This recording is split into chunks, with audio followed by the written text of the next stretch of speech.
Virgil Ortiz, foreseer, potter, multimedia artist, is moving into a new era combining art, decor, fashion, video, and film.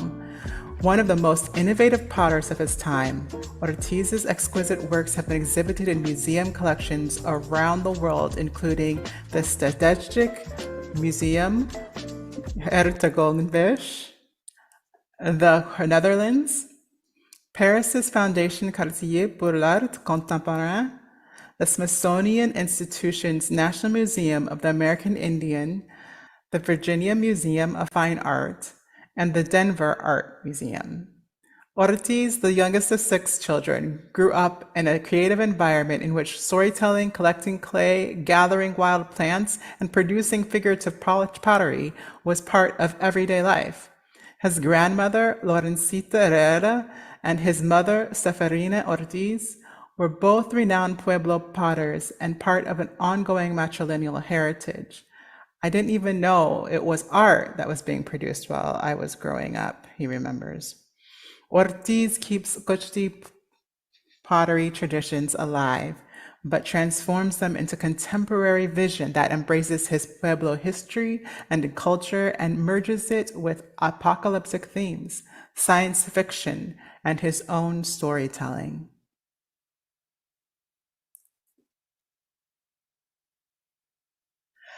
Wow, guys, we got Virgil Ortiz in the room. I'm so excited that you are showing up for us today. There's so many things in your story that speak to me and what true success looks like. And I just wanted to know where are you at right now? What's going on with you today? Hey, first of all, thanks for having me and for this opportunity. I'm happy to be here with you all. Right now, at a residency. I'm a visiting artist at the Archie Bray Foundation for Ceramic Arts in Helena, Montana. So we're here for 2 months, and I brought one of my friends, Justin Reese, along with me to help just with the heavy lifting and also creativity, bounce back ideas and all. So we've been here since September, the beginning of September, and we're getting ready to pack up everything and leave on in the beginning of November. Wow, wow, wow. And I've seen some of the stuff that's going on. It's huge. Look at this. Yeah, There's definitely. things here moving around. Yeah, all the resources there are amazing. So it's the first time that I could go really big because with the high fire ceramics, we have the large kilns that they provide for us here. So we're really pushing it. These are the largest pieces I've ever done. Wow, that's amazing. That's amazing. And yeah, it's so good to just watch your process and how you work. But what also kind of fascinates me is that you put your work forward as kind of the visual landscape, which tells me a little bit of something, which is that you're probably more introverted than not when it comes to these things. So how did you develop your process of showing up in the world? I was born into a family of potters on our mother, Seferina Ortiz side of the family. So that means like our great grandmother, grandmother were all potters, worked in clay. So clay has always been a part of and around me my whole life. And I'm the youngest of six children in our family, and so that meant I was the last one to leave the coop. So we were all just used to seeing our mom and our grandmother work with clay every day. So just kind of like I thought everybody worked with clay, but most of the kids would be going out and playing when they got back from school. But I was always drawing or playing with clay. I thought everybody did it, but I didn't even know that it was art that we were creating until I realized not everybody goes home and works with clay. Yeah, yeah, and again, one of the things I find fascinating is that your grandmother and mother taught you what the traditions of the tribe are, because they are not the same techniques that people are using in most places, right? In most ceramics and that kind of thing. Yeah, it's all based on, I mean, it's called traditional pottery from Cochiti Pueblo, and Cochiti is located between Santa Fe and Albuquerque in New Mexico. But when I always say traditional, it means that we literally go dig our own clay, get our own volcanic ash, pumice stone to mix with the clay. Everything is from the earth. We make our the black paint from wild spinach. So it's like really a whole family and a community gathering when we do this. it's a lot of time to dedicate to do it, and I was lucky to have done it since I was a kid. So it's a lot of work as well to really jump in there and get it done. It's a dying art form in Coche de Pueblo, so it's really cool to be able to have this knowledge and be willing to teach anybody that wants to learn from Coche de. But once they're in there, they're like, okay, let's go do it, let's go do it. So we get in there and go dig the clay one day, go get the sand another day. By the end of that time, they're like, oh, it's so much work. We don't have enough time to dedicate it, because a lot of people work off the Pueblo and jobs and also have families. So it takes a lot of time to dedicate to be a traditional potter. Well, one of the things that I am really passionate about is continuing that lineage, and and even though it's difficult, like just the teaching and the knowledge and being able to pass on the experience, I think is super valuable. And I know you said I lost the name. Was it Josh or Our who's with family. you Oh, now? Justin Reese. Yes. Justin Reese. Yeah, he's Korean American, so we're kind of combining our different knowledge of.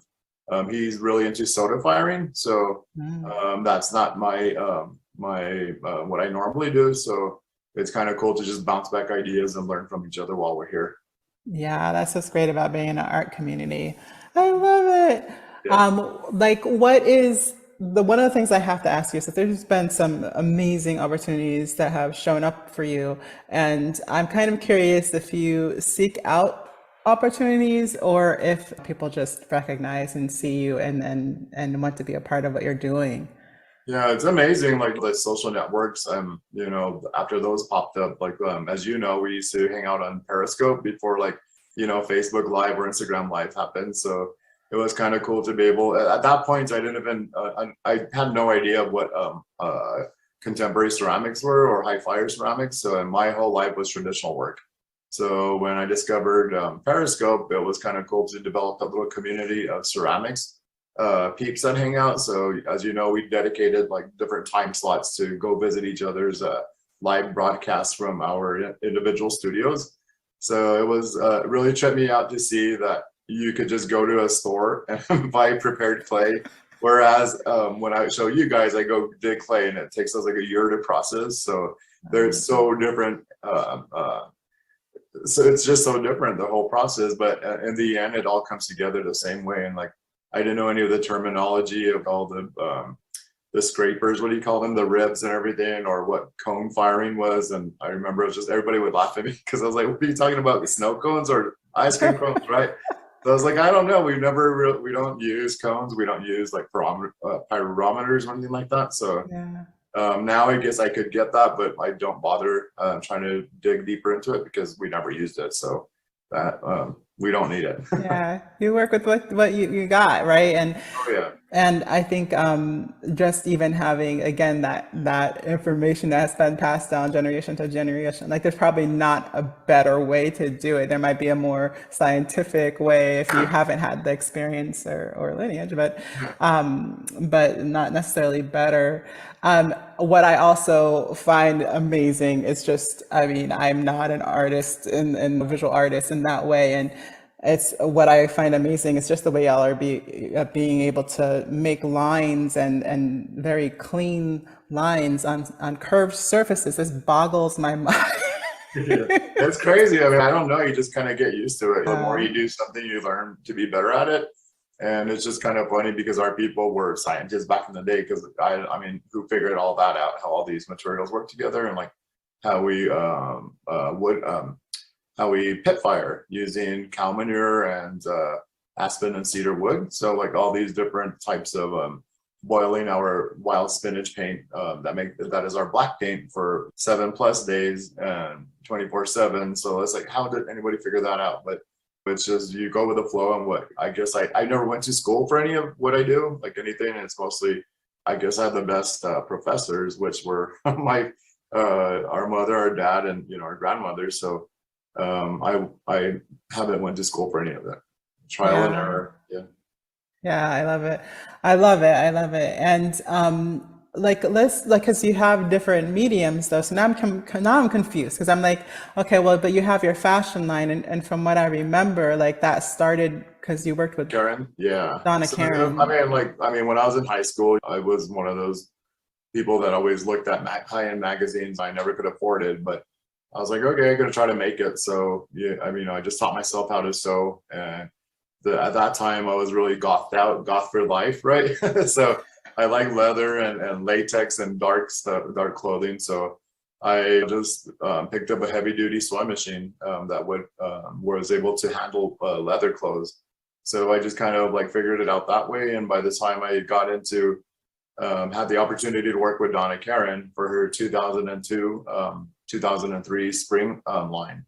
I was able to ghost her in New York City and meet her whole team and just watch how she operates and her whole business, from not only the designing, but talking to her many designers under her, figuring out the textures, the lines, the cuts, the silhouettes, how to manufacture them, getting them printed in Italy, sending them back, and finally sewing them the pieces together. Then inviting all the different department stores to the showroom and watch them how they interact with the buyers and how to sell a line and all that. So at that point, I was already making clothing, but I didn't have a line yet. So being able to have that opportunity to sit with her and work with her was amazing. It was like going to FIT like in a month. So That's so it cool. was awesome to just learn it and apply it to my team, Virgil Ortiz Creation. So from then on, then we started growing our business bigger, our fashion side of the business. And like you said earlier, I do work in many different mediums, and it's all trial and error. It's usually out of necessity.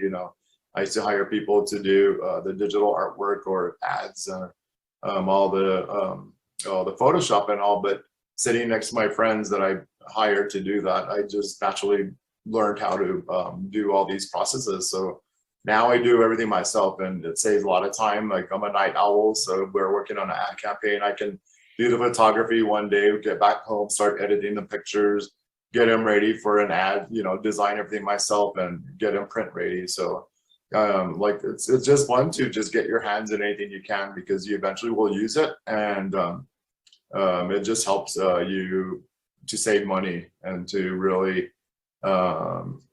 just bring your ideas together and make them happen. Yeah, and that's another thing I really love is that the way that you allow like all the different mediums to shape your vision, right? Like you have a vision that you just allow the medium to speak through. Even when I see you paint, like it's kind of like, what is happening? Because you like when you just do like a piece on canvas or I'm not sure Yeah, what you it's kind of use. hard to remember to really record everything. Just, I want to share the process and everything. And like, I welcome interaction usually on Instagram is where I mostly closely post from there. Yeah. So I try to document as much as we can, especially when we're here at the Archie Brace. So anybody that watches this can get on the Instagram and look at most of the process that we do. And I mean, you just go with the flow. It doesn't, never doubt yourself, what you're capable of. And of course, like you're gonna fail the first time you try it, but I always teach the students that I work with, the more times you fail, the better, because you're gonna learn quicker of how to succeed at what you're trying to do. So their failures are our best teachers in a way. So don't be afraid to fail. Just get right back up and figure it out. Yes, and trying things on to see what works for you too. You're talking about you like hear all these different techniques. You're like, yeah, I'm good. I know what I'm doing. Right? Right. Just try it. I'm not formally trained again in anything, but it works out because you eventually figure out the base of what you're trying to do. Then you're able to work with professional people of how to speak that language and how to get things done. Yes, yes. And like when you are doing your work, like what I see in your website is like kind of mentioning these things. But the charity that we chose was your recommendation, Kata's Learning Center, and like what you're passionate about. I think is what most people call it purpose. Um, And how does that come through for you? How do you focus on what makes you passionate? You know? I mean, again, just to like, I just feel I'm a conduit. It's not my talent, and I feel it was just my path was just lent to me. So I better do something good with it. Yeah. But just to be able to reflect on that is just, it's in my blood, like in my family, right? So when I was a kid, I was taught how to make the traditional storyteller figures that were being made in Cochiti at the time, like around the 50s. And so that kind of style with storytellers, a seated woman or person or an animal carrying a bunch of their kids, telling them stories. And that was very traditional at that time. So Cochiti was the first pueblo to create these types of stylized figurative pottery. And then also the jars that have the geometrical designs that are all earth elements, and the clouds, the mountains, the rain, everything that's important is the plants and animals around us. So and then I started really just kind of experimenting and developing my own style, and I didn't know I was doing that. I was 6 years old, right? So our family friend Bob Gallegos out of Albuquerque, he's a diller, and he had a business to sell pottery. So he would make buying trips to Cochiti Pueblo. So he knew the families that did traditional work, so he would come and purchase them for his shop. So he had noticed, like maybe I was like 15, I think, and he had noticed that my style had changed from what Cochiti people, Cochiti potters were making. He was asking my parents, like, what is this kid? Who's teaching this kid this type of work? And our parents were just like, I don't know, he's just doing it like to experiment. And he asked them, it was the first time he asked us to go down to his showroom in Albuquerque. And so my parents packed me up. We went down to Albuquerque and we went into his showroom, and we flipped out, our mouths hit the ground because everything, well, it turned out he had the largest collection of historical Cochiti Pueblo figurative pottery, and everything that I was experimenting on looked exactly like them, and how not only like how their silhouettes were, their figures, and how I painted them. So just really, because I was never taught that, and my parents didn't do that style, the historic pieces, that style had died out. So my parents pulled me out of the showroom, and they told me in our Keda's tongue that to always remember this day, because they said that we never taught you this. It's like the clay is speaking through you and to you. So just remember what happened. And of course I did. And at that age, like 15 or 16, I knew that I was going to dedicate my life to clay and to revive this type of figurative pottery, which were all based on social commentary in the late 1800s.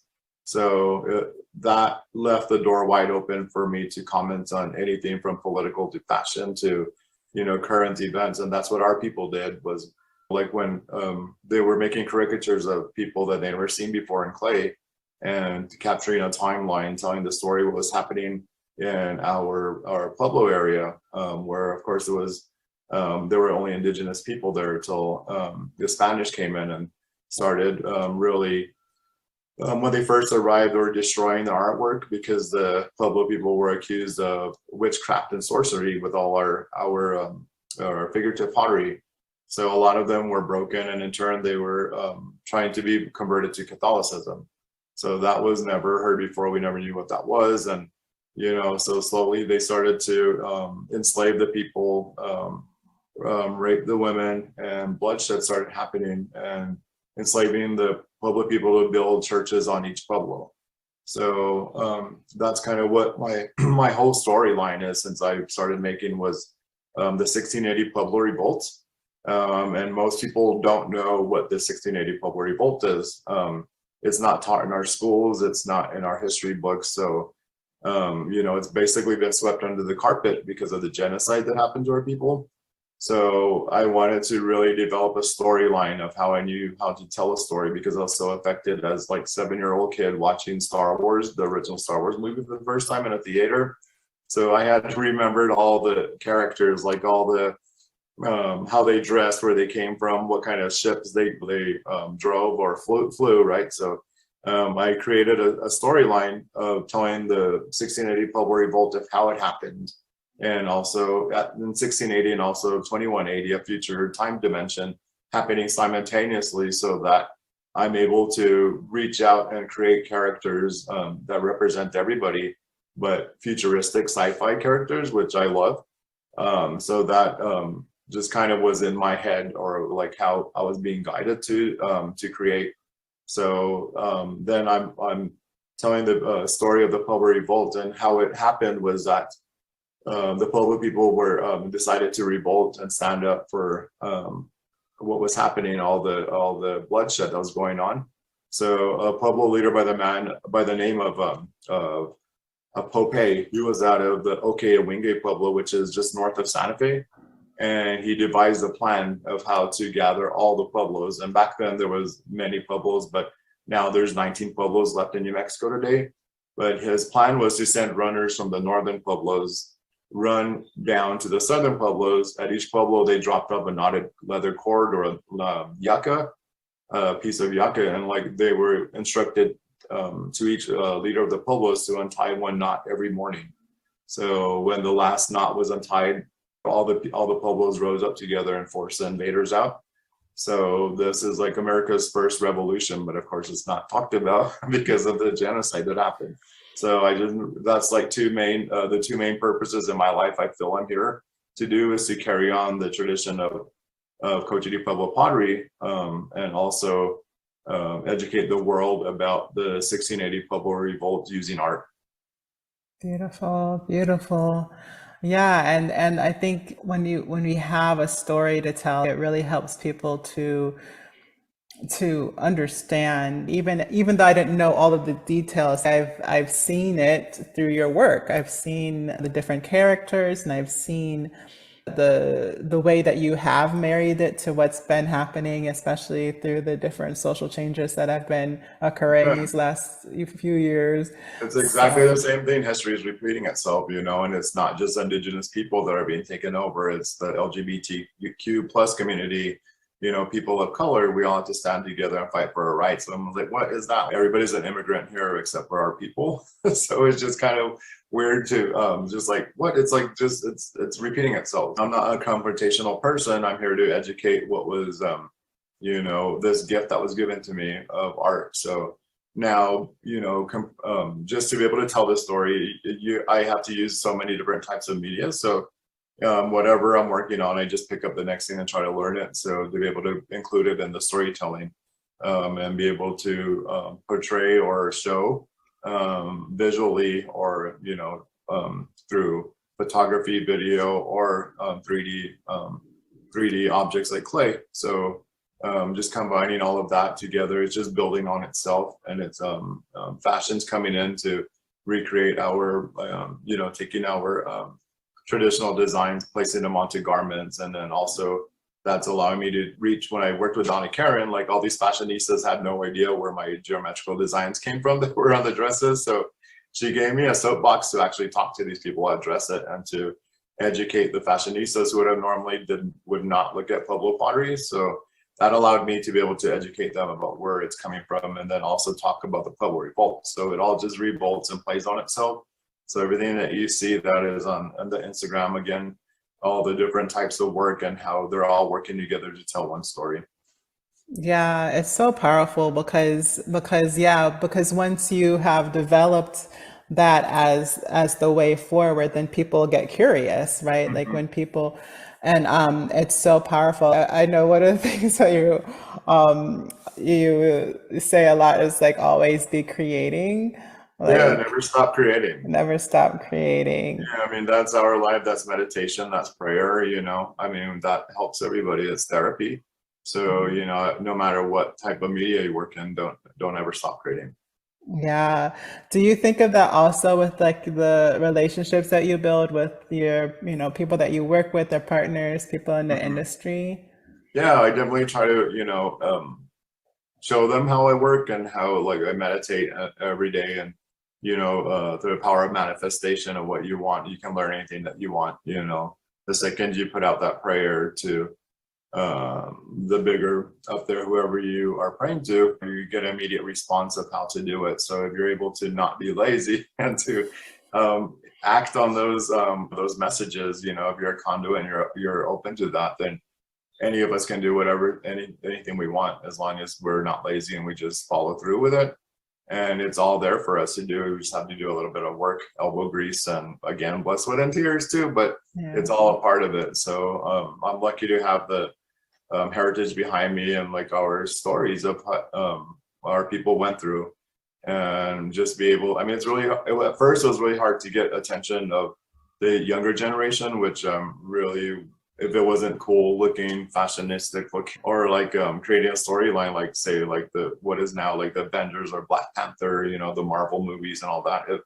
If there's something that is not cool, then most of the people that are you know, on Instagram or online, it just kind of pass it by. So Yeah. that's what allowed me to combine the futuristic storytelling of 2180, and then it allows me to create these cool characters that represent the 19 pueblos that are still left in New Mexico today. So a lot of people when notice that every show that I do, I kind of release more of the script and the storyline, and I've been doing it for like over 2.5 decades.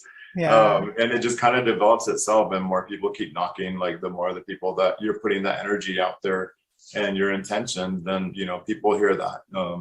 The mind is a powerful thing, and we all need to know that and learn that how many people we can reach. And my parents said just I had their support 110%, right? And then I look at it, they're both gone now, so I feel their spirits around all the time. And not only them, but any of our past relatives that have gone, but just like how to be able to connect with that and have your mind open. And the second that you do that, I get more messages. So sometimes I'll wake up the next morning and like, oh, I'm supposed to do this, I got this, like how the hell did I know this? Or you know, I didn't know how to work with like glass or anything like that, but when the opportunities come up, you know, I jump for them and try to learn them, because it just helps the process. And also, again, it's all prayer and therapy too.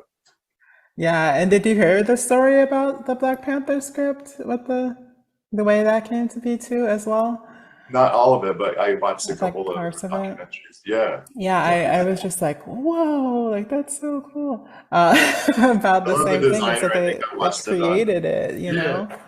it's amazing. Like, and Yeah. someday, like you know, I was had the opportunity to work with people in Disney through their Imagineer projects, and like they would bring in a bunch of artists or just any type of creative people, bring them into a summit in person, and Nice. we would give lectures to all of their Imagineers, which at that time were like 1,400 Imagineers that create everything at Disney. So they're able to sign up for different types of lectures and talks and presentations from any type of artist, and that was just designed to keep them on their toes and to really be creative and not get static or just repeat their ideas. So as you can imagine, like what Instagram and social networks are doing right now is I mean, the web has so many influences, and there are resources that you can learn and be influenced by or inspired by. So there's all the artist groups, and it's just amazing to see what's out there.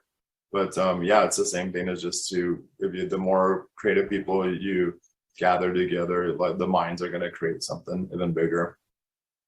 True. And that's the kind of makes me want to ask about also kind of your parents and any traditions maybe that help you like to develop that meditative mindset where you are listening to that inner voice or that larger message. Yeah, I Yeah. think being raised at Coach de Pueblo, just with all our ceremonies and dances and way of life is just a part of who we are. But like I feel that that part is being more connected to nature and to creating and treating people with kindness and respect. Like I mean, we're all family, right? We're all closely related than we think, and we're all more alike than we think. So we were always taught to treat each other's, no matter if they were strangers, like you're a family. So the second you have that type of aura or that kind of energy around you, that's what you attract back. It's hard not to get frustrated what you see in the world at what's going on right now, but anything that you don't feed will go away, that will die like a plant, right? But the more you nurture something and feed it positivity, energy, that's going to grow. So the more you attract the type of people that you want to work with or people that you want to collaborate with, and all that. You can make something out of where there was nothing there to begin with. When you calibrate yourself into a happy day, treating people with respect again, smile at somebody or say something nice, like that's what your day is going to be like. And that's what I try to teach everybody that I work with, is to just get every morning when you wake up, when you know you're living again in this world, is to set your mindset to that type of behavior and thoughts. So like if you're have like 1,000 emails to answer, you're gonna wake up like, oh man, I don't want to do this, I don't want to do this. But if you wake up and be like, okay, it's time to tackle the emails, like I'll get it done, and like go at it that way, and you calibrate yourself into saying like it's okay to do it. And once you go through them, you're like, oh, that wasn't that hard. So you just kind of have to train yourself to do that every day. But once you start doing that and practicing it more and more, then you feel how you're attracting that type of positivity, energy around you, and it makes life a lot easier. No, I love that. I love that. Yeah, I think in our desire not to have things, we often push out a lot of that possibility, and that really helps speak to those things because you're a busy guy. Like you're doing a lot of Yeah, like without stuff. Tish, I would not be able to do what I do. Because like Yeah. working with her like as she's a manager, right? I wouldn't. I mean, I was like, what? Where am I at today? So like she helps me figure out everything and try to get my itinerary going every day, because I would not be able to do it without her expertise of what she does for us. And then of course that allows me to work with other people. And so just doing this interview, because I was like, where I was like over there firing over making this call or talking to somebody else doing another Zoom, but it all works out how it's supposed to. So Yeah. it's awesome to be able to be a part of your project. Oh yeah, I mean, it's just invaluable, I think, being able to see somebody who's so active and also so committed to a message and honoring of the land and the people that message comes through and from. I think is such a dynamic representation of alignment. Mhm. And so that's what I'm looking for everybody that's able to participate in this summit.